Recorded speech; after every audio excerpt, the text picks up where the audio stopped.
Our lesson on 7.6 is going to have us solve radical equations. Now, this is actually broken up into two parts. We're going to revisit the second part of this lesson in another unit, not for several weeks. So, we're going to do just simple questions today. I want you to review how to solve this basic type of quadratic, and this is something that we learned in Algebra 1. So first, 1/2 x squared minus 5 equals 13. We're just going to move everything away from the x squared. So first you're going to add the 5. So you have a 1/2 x squared equals 18. And then to get rid of a 1/2, we would multiply by his reciprocal, which is a 2. So we'd end up with x squared equals 36. And then to get rid of a square, you would square root both sides. So you'd end up with two answers in this problem, not just 6, but positive and negative 6. And that happens when you square root an equation. Now for letter B, we would first have to get rid of the square root to free everything else up. So you're going to square root both sides. And when you do that, you end up with x minus 1 equals, here you put the plus or minus 2. So we get x equals 1 plus or minus 2. And I would hate for you to stop there. This is actually two answers. 1 plus 2 is a 3. And then 1 minus 2 is a negative 1. So there's your two answers for that problem. Now that's solving a quadratic when you have a square in the equation. But what if we want to go the other way around? What if we have a square root, or a cube root, or some other funky root? So here we want to do the exact opposite. We get everything away from the radical, or from the rational exponent base, with base. So here first for number 1, we're going to add 4 to both sides. So we've got the cube root of x equals 4. And then the opposite of cube rooting is to take everything to the third power.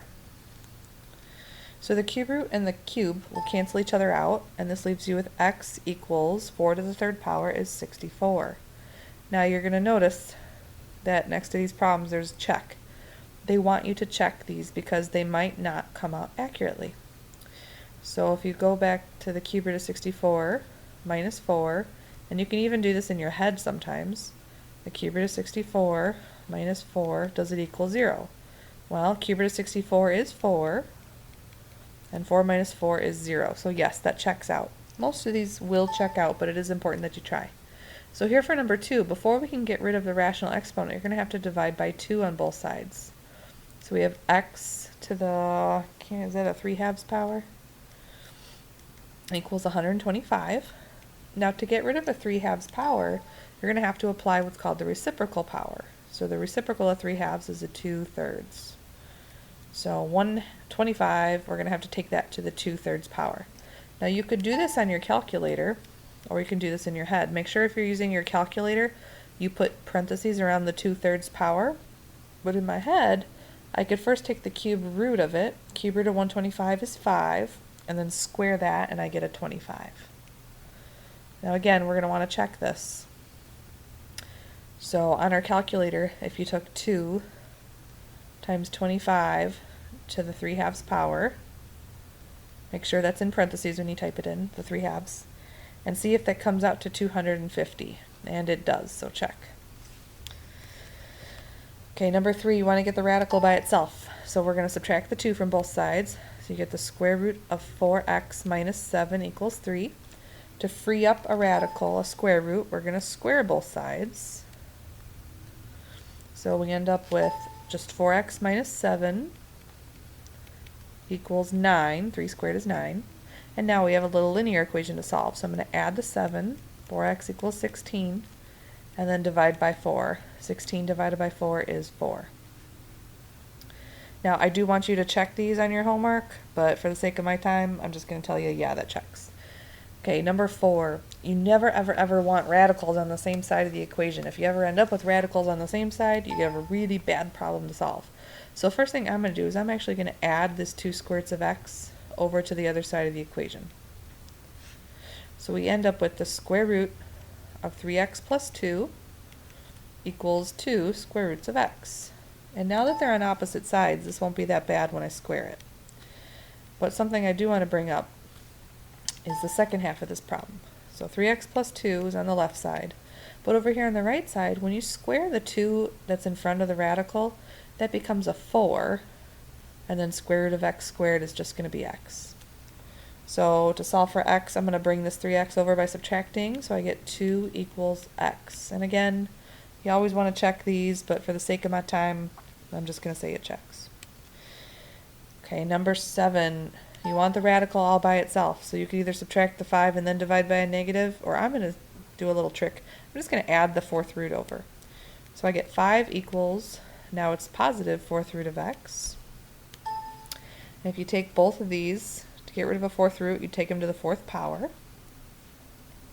So 5 to the 4th power on your calculator or in your head is 625 equals x. And again, yes, you would want to check this. It does check. Okay, number 8. Before we get rid of our rational exponent, I think we can divide by that coefficient of 3. So I get x to the 4/3 equals 81. Now if I take the 4/3 to the reciprocal power, which is 3/4, and of course you can do this on your calculator if you'd like. 81 to the 3/4, let's see, the 4th root of 81 is 3, I think. And then cubed is a 27.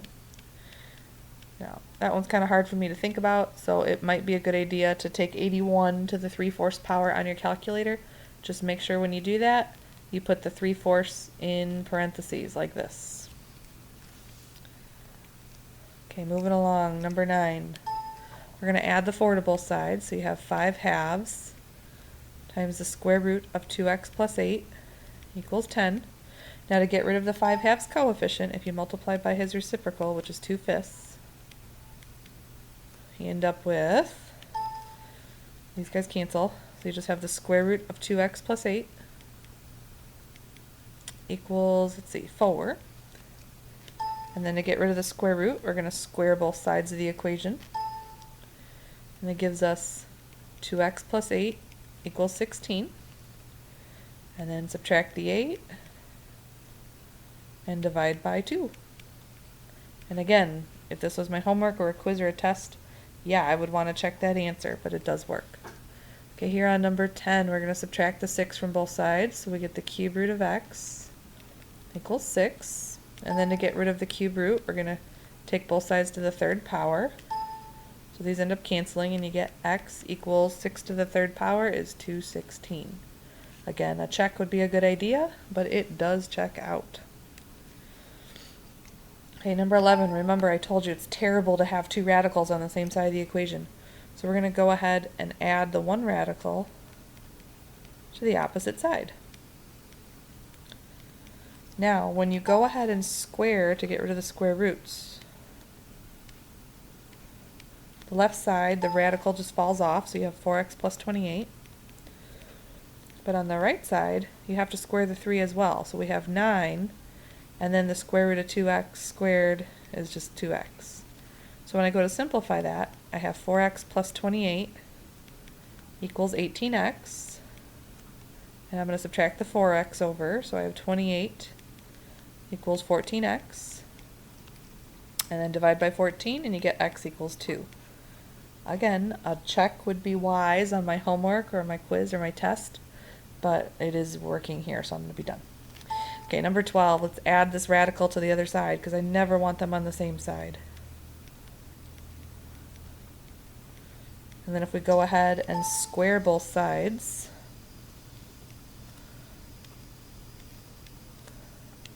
I end up with 12 minus 2x equals, careful, square the 2, so that's a 4x. This time I'm going to add the 2x to both sides and get 12 equals 6x, and when I divide by 6 on both sides, I get another x equals 2. And here on number 13, get rid of that coefficient, so I'm going to divide by 4 before I begin the radical work. So we have x plus 2 to the 2/5 power equals 16. And now I'm going to take both sides to the reciprocal power, and the reciprocal of 2/5 is a 5/2.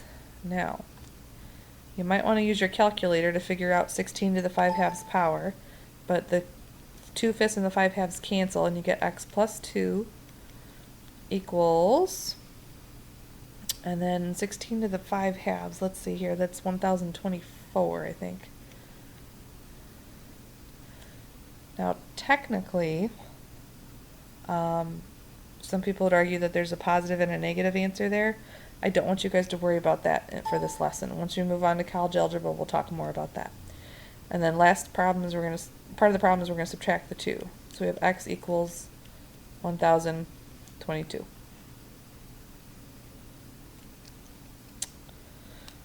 Okay, next question says, what is an extraneous solution? Now, if we were to run through a check on our answer, even though it came up algebraically, when we checked it, sometimes they don't work. And we didn't see any today, but we will see some in the future. So that's called an extraneous solution. So an extraneous solution is where algebraically it shows up, the solution occurs, but it doesn't check. And we're going to see this a lot later on in Algebra 2. Alright, Marcy began solving x to the 2/3 power equals 5 by cubing both sides. So she got rid of the third root by cubing it. Now what would be her next step? Well, if she went ahead and cubed both sides, all that's going to do is get rid of the third. So she still has x squared equals 125. So her next step, the answer to this guy, would be that she still has to square root both sides. However, what could she have done in order to solve it in just one step? Well, instead of cubing it and then square rooting it, she could have, at the very beginning of the problem, taken both sides to the 3/2 power. And that would have taken care of the cube root and the squared power.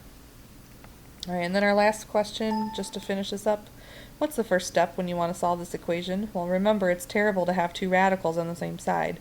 So your first step is you're going to have to add the square root of 7x minus 4 to the right side. And then once they're on opposite sides, we can square it. But trust me, you never, ever, ever want to square something that has a binomial with two radicals in it. It is not fun. Right, that concludes our lesson on 7.6, the first part. We're going to finish 7.6 in a later unit.